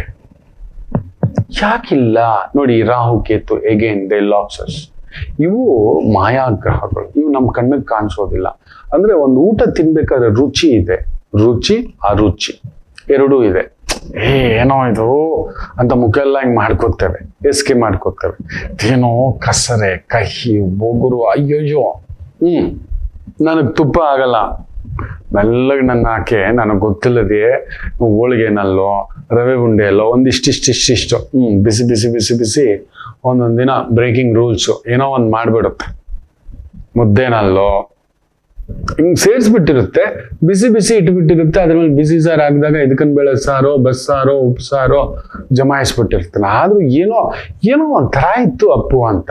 ಏನೂ ಇಲ್ಲ, ನಿಮ್ಮ ಬಾಯಿಗೆ ಜ್ವರ ಬಂದಿದೆ, ರಾತ್ರಿ ಬೇರೆ ಲೇಟಾಗಿ ಬಂದು ಮಲಗಿದ್ರಿ, ನೀವು ಬಂದು ಎಲ್ಲಿ ಮಲಗ್ತೀರಿ? ದೇವದ ಥರ 2 ಗಂಟೆ 3 ಗಂಟೆವರೆಗೂ ಯಾವುದೋ ಒಂದು ಜಾತಕ ಇಟ್ಕೊಂಡು ರಿಸರ್ಚ್ ಮಾಡ್ಕೊಂಡು ಕೂತಿರ್ತೀರಿ. ನಿಮಗೆಲ್ಲಿ ನಮ್ಮ ಮೇಲೆ ಗಮನ? ಬೆಳಗ್ಗೆ ಅಮ್ಮು ಸುಸ್ತು ಅಂತ ಬಂದ್ರಲ್ಲ, ತಿನ್ನಿ ಸುಮ್ಮನೆ ಏನೋ ಒಂದು ಹುಡುಕ್ತಿರಿ. ಹೌದು, ಬಟ್ ಆ ರುಚಿ ಇದೆಯಲ್ಲ, ಕಣ್ಣಿಗೆ ಕಾಣಿಸುತ್ತೆ, ಅಕ್ಕಿ ಕಾಣಿಸುತ್ತೆ, ಅನ್ನ ಕಾಣಿಸುತ್ತೆ, ತರಕಾರಿ ಕಾಣಿಸುತ್ತೆ, ಸೊಪ್ಪು ಕಾಣಿಸುತ್ತೆ, ಮಸಾಲೆ ಕಾಣಿಸುತ್ತೆ, ಉಪ್ಪು ಕೂಡ ಕೆಲವೊಂದ್ ಸಮಯ ಕಾಣಿಸುತ್ತೆ. ಉಪ್ಪು ಜಾಸ್ತಿ ಆಗಿದ್ರೆ ಕಣ್ಣಿಗೆ ಕಾಣಿಸುತ್ತೆ, ಕಲ್ಲು ಕರಗಿಲ್ಲ ಅಂದ್ರೆ. ಸಿಹಿ ಕೂಡ ಗಟ್ಟಿ ಇಟ್ಟು ಬಿಟ್ರೆ ಆ ಸಕ್ಕರೆ ಅಂಶ ಕಾಣಿಸ್ಬಿಡುತ್ತೆ. ಆದ್ರೆ ರುಚಿ ಕಾಣಿಸುತ್ತಾ, ಅರುಚಿ ಕಾಣಿಸುತ್ತಾ? ಇಲ್ಲ. ಕೆಟ್ಟ ರುಚಿ ಕಾಣಿಸುತ್ತಾ? ಶುದ್ಧ ರುಚಿ ಕಾಣಿಸುತ್ತಾ? ಇಲ್ವಲ್ಲ. ಕೆಟ್ಟು ಹೋದ ರುಚಿ ಕಾಣಿಸುತ್ತಾ? ಕೆಟ್ಟೋಗಿದೆ ಕಣೋ, ಅಯ್ಯೋ ಅಂತ ಹೇಳ್ತೀವಿ, ತಿಂದುಬಿಟ್ಟೆ. ಕರೆಕ್ಟ್ ಅಲ್ವಾ? ಆ ರುಚಿ ಪ್ಲಸ್ ಆ ರುಚಿ, ರುಚಿ ಇರುವುದು, ರುಚಿ ಇಲ್ಲದೆ ಇರುವುದು, ಕೆಟ್ಟಿರುವ ರುಚಿ, ಇವೆರಡಕ್ಕೂ ಕಾರಕತ್ವಗಳು ರಾಹುಕೇತುಗಳೇ. ಅಲ್ಲೊಂದು ಆ ಒಂದು ಭ್ರಮೆಯ ಒಂದು ಭಾವಕ್ಕೆ ಹಾಕಿ ಬಿಟ್ಟಿರ್ತವೆ. ಆ ಒಂದು ಫಲಂ ದುರಂತ ಅಂತ್ಯಗಳು, ದುರಂತ ನೋವುಗಳು, ದುರಂತ ಸಂಕಟಗಳು ನಾನು ನೋಡಿದ್ದೇನೆ. ಮುಖ್ಯವಾಗಿ ಈ 2 ರಾಶಿಯವರಿಗೆ. ತುಂಬಾ ರಾಶಿಗಳು ಎಲ್ಲರಿಗೂ ಇರುತ್ತೆ, ಅದು ಬೇರೆ ರೀತಿಯ ಕ್ಯಾಲ್ಕುಲೇಷನ್ಸ್. ಬಟ್ ಡಿಫಾಲ್ಟ್ ನಿಮಗಿದ್ದು ಇಲ್ಲದ ಹಾಗೆ, ಇಲ್ಲ ಪ್ರಯೋಜನಕ್ಕಿಲ್ಲ, ನೋಗಿಲ್ಲ, ಬಾಧೆಗಿಲ್ಲ, ಸಂಕಟಕ್ಕಿಲ್ಲ, ಒಳ್ಳೇದಕ್ಕೂ ಇಲ್ಲ. ನಮ್ಮ ಅಣ್ಣ ಇದ್ದಾನೆ, ನಾನು ನೋಡಿದ್ದಾನೆ ಒಬ್ಬರನ್ನೇನು ಈ 30-32 ವರ್ಷದ ಜರ್ನಿಯಲ್ಲಿ ಕಡಿಮೆ ಎಂದರು I've seen ಲಕ್ಷಾಂತರ ಜಾತಕಗಳ ಒಂದು ಅನುಭವದ ಮೇಲೆ ಹೇಳ್ತಾನೆ, ಪಾಪ ಈ ಮಕ್ಕಳಿಗೆ ಅದೇನೋ ಗೊತ್ತಿಲ್ಲ, ಅದೊಂದು ನೋವೆ. ಇನ್ಯಾರೂ ಅಲ್ಲ, ಒಂದು ಮಿಥುನ ರಾಶಿ, ಇನ್ನೊಂದು ಕನ್ಯಾ ರಾಶಿ. ಸೋದರತ್ವ ವಿಚಾರದಲ್ಲಿ ಒಡ ಹುಟ್ಟಿದ ಸೋದರ, ಸೋದರಿ ಅಲ್ಲ, ಸೋದರಿ ಇರ್ತಾರೆ, ಅದು ಬೇರೆ. ಬಟ್ ಸೋದರರ ವಿಚಾರದಲ್ಲಿ ಒಂದ ಇರಲ್ಲ, ಇದ್ರೆ ಪ್ರಯೋಜನಕ್ಕಿಲ್ಲ, ಆಟಕ್ಕುಂಟು ಲೆಕ್ಕಕ್ಕಿಲ್ಲ. ಒಬ್ಬ ಇದ್ದಾನೆ, ನಾನು ನೋಡೇ ಇಲ್ಲ ಆ ಮನುಷ್ಯ, ಬಂದಾಗೆಲ್ಲ ಅಕ್ಕ ತಂಗಿ ಮನೆಗೆ ಬರೋದೂ ಇಲ್ಲ, ಬಂದಾಗ ಬರಿಗೇಲಿ ಬರ್ತಾನೆ. ಯಾರಾದ್ರೂ ಅಕ್ಕ ತಂಗಿರ ಮನೆಗೆ ಹೋಗೋವಾಗ ಬರಿಗೇಲಿ ಹೋಗೋದು, ಬರಿಗೆಯಲ್ಲಿ ಮೂರ್ಖ ಮುಟ್ಟಾಳ ಮುಖಾಶಿ ಅಂತ ನಮ್ ಗುರುಗಳು ಅಂತಿರ್ತಾರೆ. ಹೇಯ್, ಯಾರೋ ಅವನು ಎಲ್ಲಿಂದ ಇಳಿಸಿದ್ನೋ ಭೂಮಿ ಮೇಲೆ, ಇವನು ಇಂಥ ಮನುಷ್ಯ ಖಂಡಿತ ಕಣ, ಇವನು ನಿಜವಾಗ್ಲು ಅದ್ ಹೆಂಗೋ ಇದ್ದಾನೆ ಅಂತ. ಹೌದು, ಅಕ್ಕ ತಂಗಿರ ಮನೆಗೆ ಒಂದಷ್ಟು ಹಣ್ಣು ಕೂಡ ತಗೊಂಡು ಹೋಗಲ್ಲ. ಆ ತಾಯಂದ್ರು ಕೊರಗಿರೋದ್ ನಾನು ನೋಡಿದ್ದಾನೆ. ಒಂದ್ ಅಣ್ಣ ಅಂದ್ರೆ ಏನ್ ಗೊತ್ತಾ, ಒಂದ್ ತಮ್ಮ ಅಂದ್ರೆ ಏನ್ ಗೊತ್ತಾ? ಅಣ್ಣ ಅಂದ್ರೆ ಅಣ್ಣನೇ, ತಮ್ಮ ತಮ್ಮನೇ. ಬಂಧುತ್ವ ದೇವರು ನಮಗೆ ಕೊಟ್ಟಿರೋ ಒಂದು ಅದೃಷ್ಟಗಳಲ್ಲೇ ಮಹಾ ಅದೃಷ್ಟ. ಒಂದು ಅಣ್ಣ ಇರೋದು ಅಂದ್ರೆ ಏನ್ ಗೊತ್ತಾ? ದುಃಖ ತೋಡ್ಕೊಳಕ್ಕೆ ಎರಡನೇ ಅಪ್ಪ ಅವನು. ನಾನು ಇದ್ದೀನ್ ಕಣೋ, ಯಾಕೋ ಯೋಚನೆ ಮಾಡ್ತೀಯಾ ಅನ್ನೋತಕ್ಕಂಥದ್ದು, ಹಿಂಗೆ ಎದುರುಗಡೆ ಬಂದು ನಿಲ್ತಕ್ಕಂಥ, ಒಳ್ಳೆದಕ್ಕೆ ಕೆಟ್ಟದಕ್ಕೆ ಎಲ್ಲದಕ್ಕೂ ನಿಲ್ಲತಕ್ಕಂಥದ್ದು ತಮ್ಮ. ಜೊತೆಲಿ ಕೂತ್ಕೊಂಡು ತಿನ್ಲಿಕ್ಕೆ ಮಗ ಅವನು, ದೊಡ್ಡ ಮಗ ಅವನು. ನೆನಪಿಟ್ಕೊಳ್ಳಿ, ನಿಮಗೊಂದು ಮಗ ಇದ್ದು ತಮ್ಮ ಇದ್ದು, ಯಾರು ದೊಡ್ಡ ಮಗ ಅಂದ್ರೆ ತಮ್ಮನೇ ದೊಡ್ಡ ಮಗ. ನೆನಪಿಟ್ಟುಕೊಳ್ಳಿ, ತಮ್ಮ ದೊಡ್ಡ ಮಗ.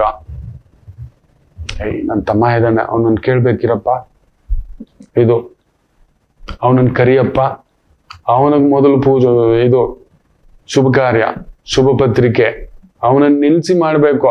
ಮಗನನ್ನ ಬಿಟ್ಟು ಮಾಡ್ತೀವ ನಾವು? ಏನ್ ಮಾಡಿದ್ರು, ಸತ್ಯನಾರಾಯಣ ವ್ರತ, ಆಷಾಢ ಲಕ್ಷ್ಮಿ ವ್ರತ, ವರಮಹಾಲಕ್ಷ್ಮಿ ವ್ರತ, ಗೌರಿ ವ್ರತ, ಇವೆಲ್ಲವೂ ತಮ್ಮನನ್ನ ಕುಂದಿಸ್ಬೇಕು. ನಮ್ಮ ಮನೆಯಲ್ಲಿ ಆ ಪದ್ಧತಿ ಇದೆ ಇವತ್ತಿಗೂ. ನನ್ನ ತಮ್ಮನನ್ನೇ ಕುಂದಿಸು ಶುಭ ಕಾರ್ಯ ಮಾಡೋದು. ನಮ್ಮ ತಾಯಿ ಹೇಳ್ಕೊಟ್ಟಿರೋದು, ನಮ್ಮ ತಂದೆ ಹೇಳ್ಕೊಟ್ಟಿರೋದು, ನಮ್ಮ ಅಜ್ಜ ಹೇಳ್ಕೊಟ್ಟಿರೋದೇ ಇದು ಪದ್ಧತಿ. ನನ್ನ ಮಗ ನನ್ನ ತಮ್ಮನಿಗಿಂತಲೂ ದೊಡ್ಡವನಿದ್ದರೂ ಕೂಡ, ಪ್ರಾಶಸ್ತ್ಯ ಇದ್ದರೂ ಕೂಡ, ತಮ್ಮನಿರುವವರೆಗೂ ತಮ್ಮನೇ ಮೊದಲು ಬಂದು ಕೂರಬೇಕು. ಪೂಜೆ, ಸಂಕಲ್ಪ, ಇದು ನಿಯಮ. ಯಾಕೋ ಈ ಮಿಥುನ್ ರಾಶಿ, ಕನ್ಯಾ ರಾಶಿಯವರಿಗೆ ಅದು ಸಿಗೋದೇ ಇಲ್ಲ. ಅಲ್ಲೇನೋ ಒದ್ದಾಟ, ಅಲ್ಲೇನೋ ಎಳೆದಾಟ, ಅಲ್ಲೇನೋ ಸಂಕಟ. ಹೌದು ಅಲ್ವೋ ಹೇಳಿ, ನಿಮ್ಗೆ ಅದು ಸಿಕ್ಕಿದ್ಯಾ ಇಲ್ವಾ? ಏನೋ ಬೆದೆ ಹಾಕಿ ಬಂದಿದ್ದೀರಿ ಮಕ್ಳೇ. ಇಲ್ಲೊಂದು ಕೊರು ಇರ್ತಾರೆ, ಇಲ್ಲ ಅಂದ್ರೆ ಕೆಲವ್ರಿಗೆ ಆಟಕ್ಕುಂಟು ಲೆಕ್ಕಕ್ಕಿಲ್ಲ. ಇದಾನೆ ನಮ್ಮ ಅಣ್ಣ, ಹಿಂಗೆ ನೋವು ಇಲ್ಲ. ಯಾವಾಗಲೋ ಬರ್ತಾರೆ ಸುಮ್ನೆ ಮೊಸಳೆ ಕಣ್ಣೀರು. ಖಂಡಿತ ನಾನು ನೋಡ್ಬಿಟ್ಟಿದ್ದಾನೆ. ಅಲ್ಲೇನೋ ಒಂದು ಒಗರು, ಅಲ್ಲೇನೋ ಒಂದು ಬಾಧೆ. This is there. One is ಮಿಥುನ ಲಗ್ನ, ಖಂಡಿತ ಕನ್ಯಾ ರಾಶಿ, ಕನ್ಯಾ ಲಗ್ನ, ಮಿಥುನ ರಾಶಿ, ಮಿಥುನ ಲಗ್ನ. ನೀವು ಮಿಥುನ್ ಲಗ್ನದಲ್ಲಿ ಹುಟ್ಟಿದ್ದೀರಾ, ಖಂಡಿತ ಸೋದರರ ವಿಚಾರದಲ್ಲಿ ಅಲ್ಲೊಂದು ಭಿನ್ನಾಭಿಪ್ರಾಯವೋ, ದೂರವೋ, ನೋವೋ, ಸಂಕಟವೋ, ಬಾಧೆ ಎಲ್ಲ ಇದ್ದು ಇಲ್ಲ ಅನ್ನಿಸ್ಕೊಳ್ಳೋ ತರ ಸುಮ್ಮನೆ ಹೊರಗಡೆ ಬಂದು ಫೋಟೋ ಕೊಡೋದು ಅಷ್ಟೇ. ಶೋ, ನಮ್ಮ ಅಣ್ಣ ಕಣೋ, ನಮ್ಮ ತಮ್ಮ ಕಣೋ ಅಂತ. ಅಲ್ಲೊಂದು ಡ್ರಾಮೆ ಬಾಜಿ ಅಷ್ಟೇ, ಇನ್ನೇನೂ ಇಲ್ಲ. ಎಷ್ಟು ಜನ ಕಮೆಂಟ್ಸ್ ಹಾಕ್ತಿರಿ, ಕಾಯ್ತಿರ್ತಾನೆ. Let us see. ಒಳ್ಳೇದಾಗ್ಲಿ. ಅಷ್ಟಮಿ, ಸ್ವಾತಿ, ಜಾಗ್ರತೆ ಅಂತ ಹೇಳಿದ್ದಾನೆ, ನೋಡ್ಕೊಂಡು. ಮೇಷರಾಶಿ, ಚಂದ್ರ ರಾಹು ಸಾರದಲ್ಲಿದ್ದು ರಾಹು ಕುಜನ್ ಸಾರದಲ್ಲಿದ್ದಾನೆ. ಇಟ್ಸ್ ಅ ಬ್ಯೂಟಿಫುಲ್ ಡೇನೆ ಮೇಷರಾಶಿ ಅವರಿಗೆ. ಕುಜ 2ನೇ ಮನೆ, ಚಂದ್ರನ್ ಸಾರ, ಚಂದ್ರ ರಾಹು ಸಾರ, ರಾಹು ಕುಜನ್ ಸಾರ, ಭೂಮಿ, architecture, engineering, legal system, judicial system, ದಂಡಾಧಿಕಾರಿ, ಅಧಿಕಾರಿ, ಇಂತಹ ಒಂದು ವೃತ್ತಿ, ಉದ್ಯೋಗ, ವ್ಯವಹಾರ, ಕೆಲಸ ಕಾರ್ಯದಲ್ಲಿ ತೊಡಗಿಸ್ಕೊಂಡಿರೋರಿಗೆ ಅದ್ಭುತವಾದಂಥ ದಿನ. ವೃಷಭ ರಾಶಿ,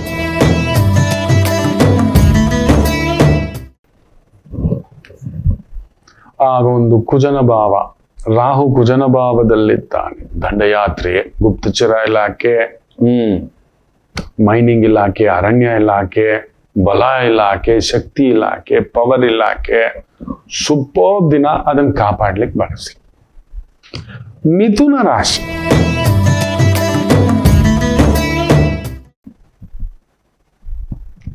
ಬೊಂಬಡ ಹೊಡೆದು ಬಿಟ್ಟಿದ್ದೀರಿ ನೆನ್ನೆ ಕನ್ಯಾ ರಾಶಿದ ಹೇಳಿಲ್ಲ ಅಂತ. ನೋಡಿ, ಬುಧ ವಕ್ರ, ನಾನೇನ್ ಮಾಡ್ಲಿ, ಸ್ಲಿಪ್ ಆಫ್ ದಿ ಟಂಗ್ ಅಂತ ಹೇಳ್ತಾರೆ. ಅದ್ ಮಿಸ್ ಮಾಡಿಸುತ್ತೆ, ಬೇಕು ಅಂತ ಏನ್ ಮಾಡಿಲ್ಲ ಮತ್ತೆ. ನನ್ನ ಟೀಮ್ ಹೇಳಿದ್ರು, ಗುರುಜಿ ಎಲ್ಲ ಮಿಸ್ ಆಯ್ತು. ಚಲೋ, ಏನೂ ಆಗೋಲ್ಲ.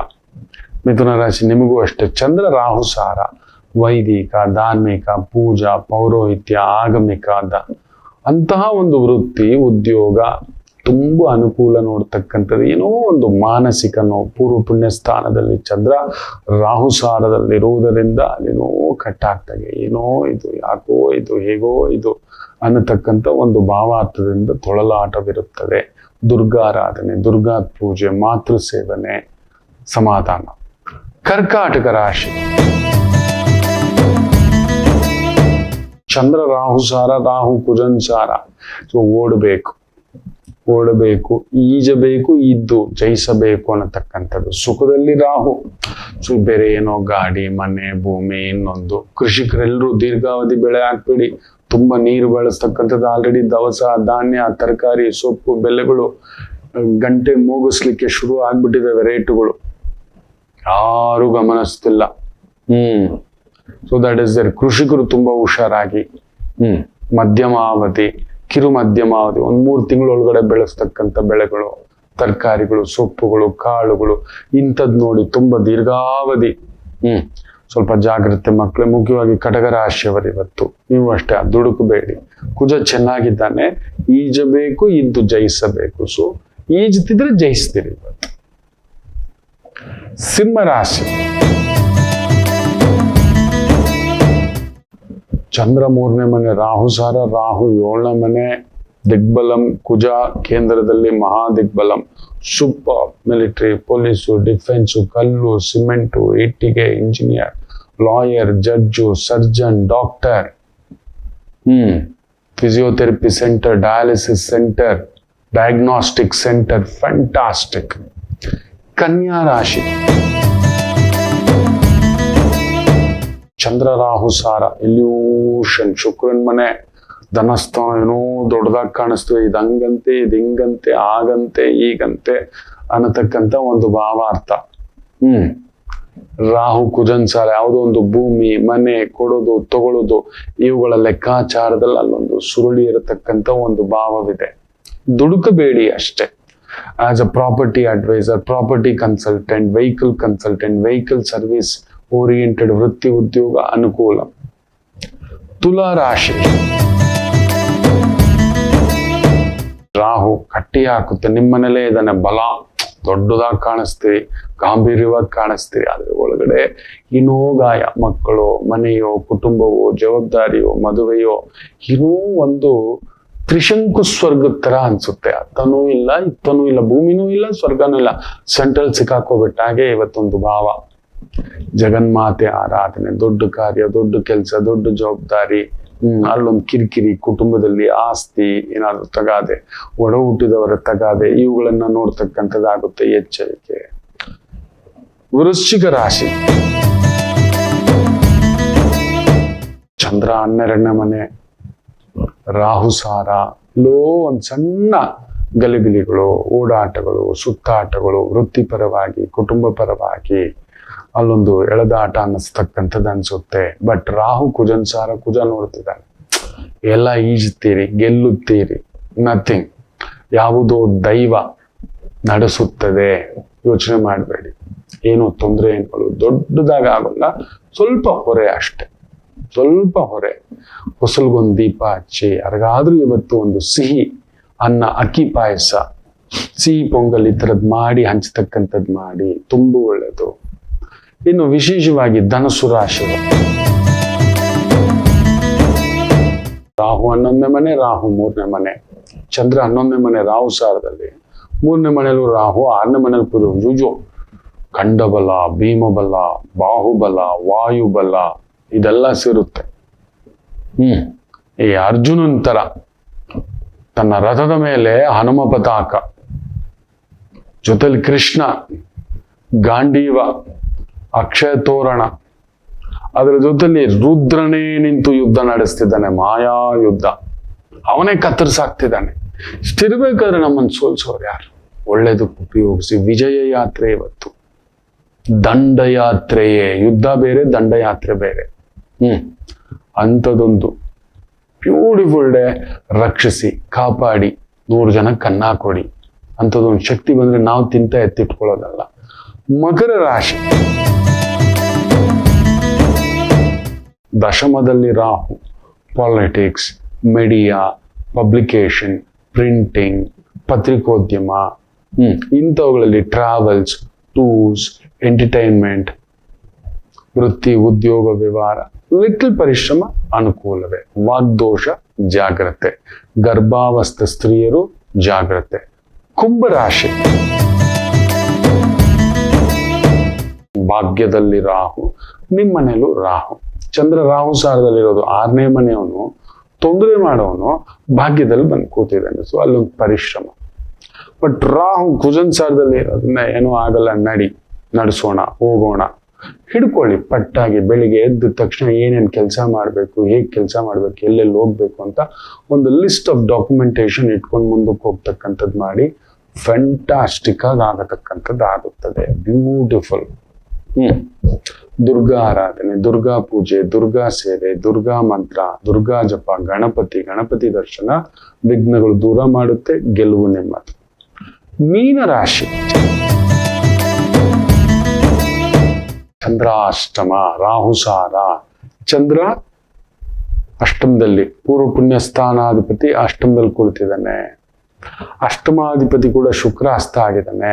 ಸೊ 12 ಮನೆಯಲ್ಲಿ ರಾಹು ಇದ್ದಾನೆ. ಸೊ ದೊಡ್ಡ ರಿಸ್ಕ್, ದೊಡ್ಡ ವ್ಯವಹಾರ, ದೊಡ್ಡ ಇನ್ವೆಸ್ಟ್ಮೆಂಟ್ ಏನೇನೋ ಮಾಡ್ಲಿಕ್ಕೆ ಹೋಗ್ಬೇಡಿ. ಮೆಷಿನರಿ, ಪ್ಲಾಂಟೇಶನ್, ದೊಡ್ಡ ಫ್ಯಾಕ್ಟ್ರಿಗಳು, ದೊಡ್ಡ ಗೋಡನ್ಗಳು, ಗುರು ಹಸ್ತ, ಶುಕ್ರ ಹಸ್ತ, ಟೈಅಪ್ ಆಗೋದು, ಸ್ಟಾರ್ಟ್ಅಪ್ ಮಾಡೋದು ಏನೂ ಇಲ್ಲ. Weight and proceed.